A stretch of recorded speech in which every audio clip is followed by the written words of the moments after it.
Une partie de l'histoire humaine la plus ancienne de notre planète se trouve dans ce qui est aujourd'hui la Turquie moderne. Des preuves de peuples anciens ont été trouvées ici sous de nombreuses formes, allant d'empreintes vieilles de 27 000 ans aux vestiges de ce qui pourrait avoir été les premières villes du monde.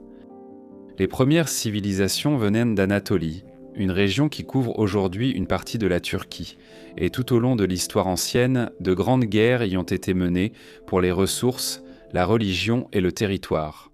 L'un des sites archéologiques les plus fascinants que la Turquie a à offrir est Çatalhöyük, un monticule situé dans la province de Konya, qui a été créé à la suite de l'activité humaine au fil de nombreuses années.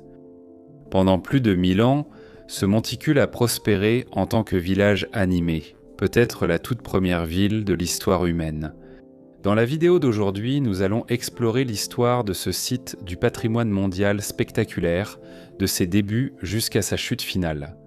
Installez-vous confortablement et détendez-vous pendant que nous vous emmenons à travers le temps pour découvrir Çatalhöyük, l'un des premiers établissements urbains du monde. Çatalhöyük a d'abord attiré l'attention des humains modernes en 1958 lorsque James Mellach, un célèbre archéologue et auteur anglais, a fouillé la région avec son équipe. Ce fut la première de ce qui allait devenir plusieurs expéditions dans la région au cours des années suivantes. Lors de sa première visite, Mellach a été stupéfait de découvrir plus de 150 pièces et bâtiments individuels dans le monticule, qui se trouvait sur les plaines du sud de la Turquie. De nombreux murs de ces pièces étaient décorés. Des fresques et peintures décorées les ornaient, montrant fréquemment des figures religieuses et des portraits. L'importance a été vite remarquée et des plans faits pour revenir explorer la région. De 1961 à 1965, James Mellach est revenu régulièrement avec son équipe pour suivre les fouilles de cette vaste ancienne colonie.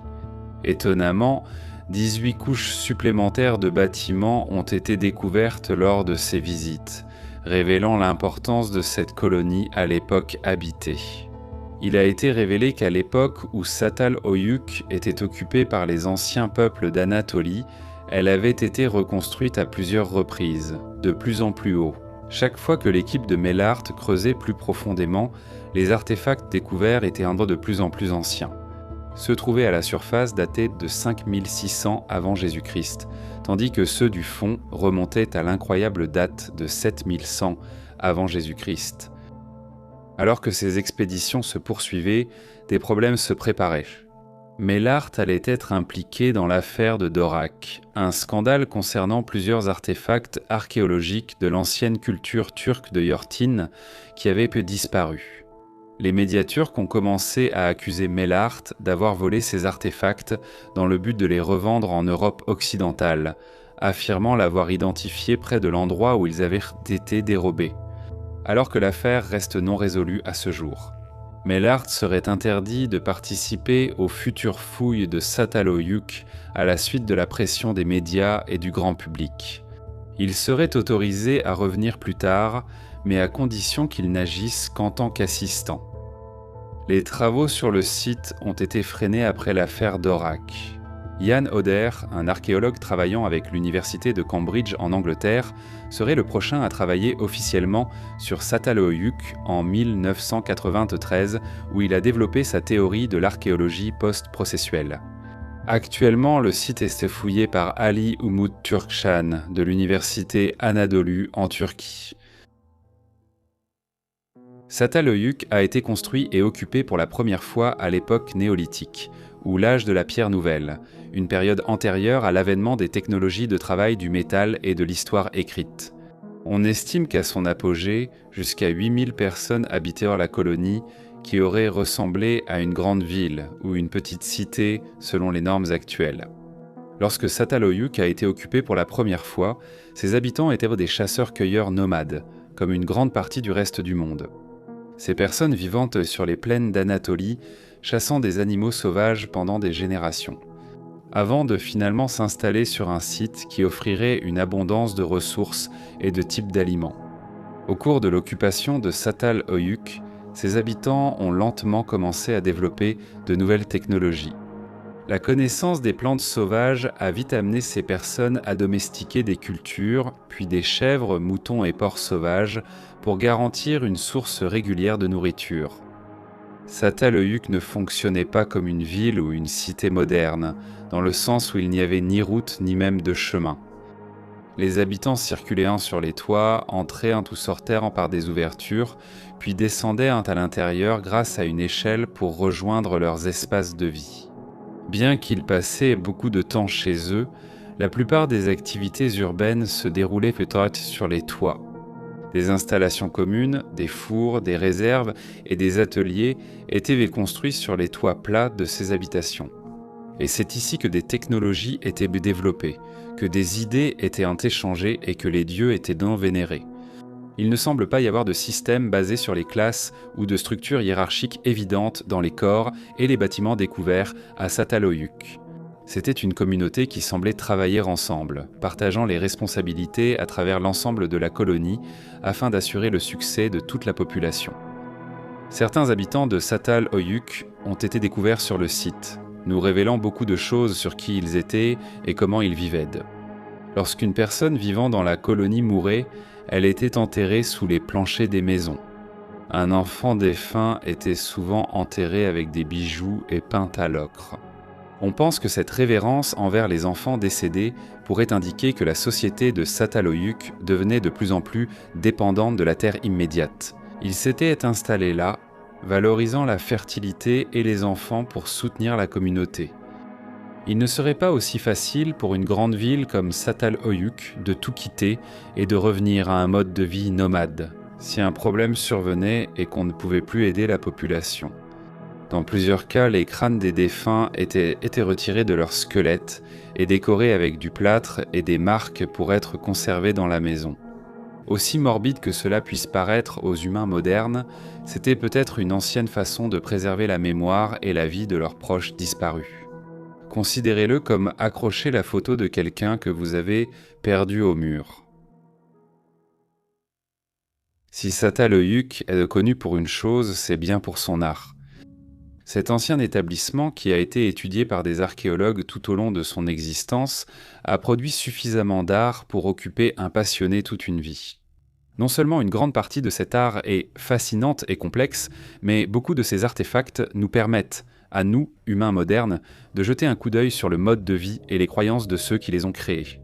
Parmi les œuvres d'art les plus courantes découvertes sur le site, on trouve des figurines en argile cuite.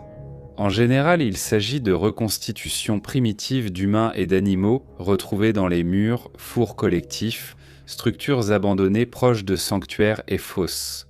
L'une des figures les plus célèbres, la femme assise de Çatalhöyük, représente le corps sans tête d'une femme corpulente assise entre deux grands félins. On pense qu'elle a été sculptée vers 6000 avant Jésus-Christ et la tête a depuis été restaurée. Elle suit la tendance de nombreuses sculptures préhistoriques qui représentent généralement les corps nus de femmes corpulentes. On pense que ces figurines de Vénus représentent une déesse mère ou de la fertilité, mais il se pourrait aussi qu'il s'agisse simplement de portraits. Les habitants de Çatalhöyük appréciaient aussi la peinture. Les peintures sont abondantes à travers les ruines de Çatalhöyük et furent parmi les premiers éléments du site qui attirèrent James Mellart à l'excaver en premier lieu. À l'intérieur comme à l'extérieur de Çatalhöyük, des peintures ornent la plupart des murs, représentant tout, des motifs en zigzag simples jusqu'à des reconstitutions élaborées de personnes et d'animaux. Des peintures d'anciens chasseurs anatoliens poursuivant des taureaux couvraient les murs des habitations, indiquant peut-être des chasses réussies ou les exploits de ceux qui y vivaient. Certains animaux figurant dans ces peintures sont désormais disparus localement ou totalement. Certaines images montrent des léopards qui ne sont aujourd'hui aperçus en Turquie que lors d'occasions extrêmement rares, tandis que d'autres représentent des aurochs, une espèce éteinte de grands bovins sauvages. Certaines images sont un peu plus troublantes. Un bâtiment a été montré comme ayant été peint avec des images de vautours descendant du ciel vers les silhouettes sans tête de personnes. C'est sans doute une interprétation artistique de la mort et ses croyances. Les animaux étaient incroyablement importants pour les anciens habitants de Çatalhöyük, et de nombreuses maisons présentaient leurs restes montés sur leurs murs. Il s'agissait de crânes plâtrés, autrefois appartenant à des taureaux sauvages, installés dans les espaces de vie.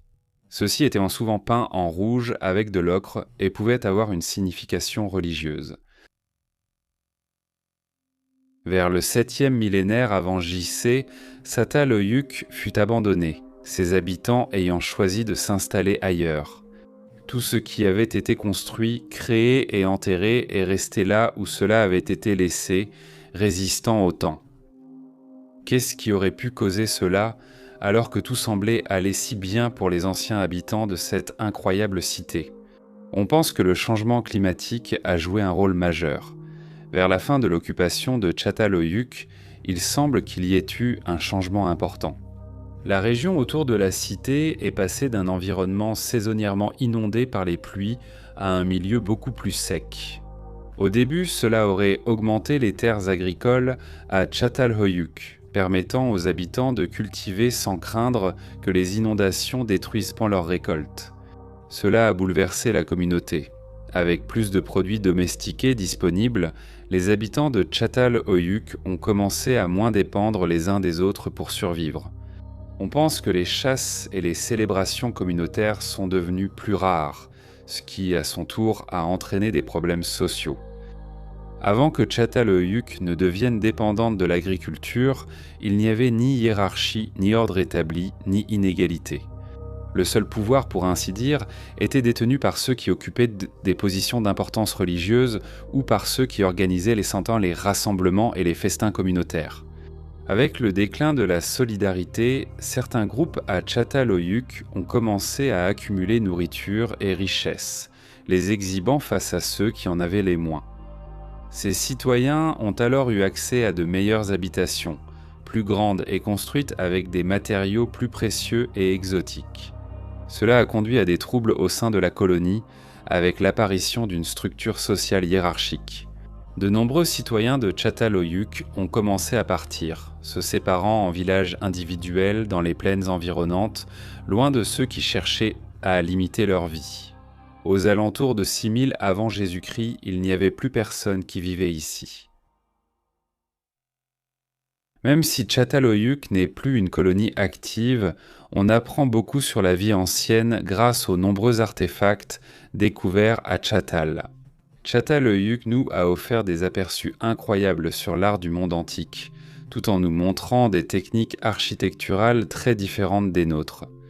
Peut-être y a-t-il des leçons à tirer pour l'avenir de cette ancienne colonie. L'inégalité a finalement détruit cette société, un phénomène aujourd'hui très répandu dans le monde.